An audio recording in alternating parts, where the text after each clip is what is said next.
Okay, so far I removed the front cover. This is the top cover. This cover goes over here.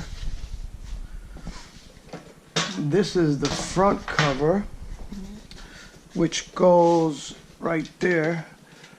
I actually had to remove the covers so I can install these RGB fans in the front with the radiator and the RGB cooler.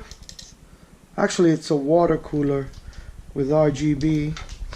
I have two more fans here, and so I'll have it laying flat because I'm about to install this motherboard. It's a Gigabyte motherboard, Asus Z390 Master gaming motherboard. It has 3 M.2 ports. I just installed the memory. It's 32 gigabytes of RGB memory. I also installed the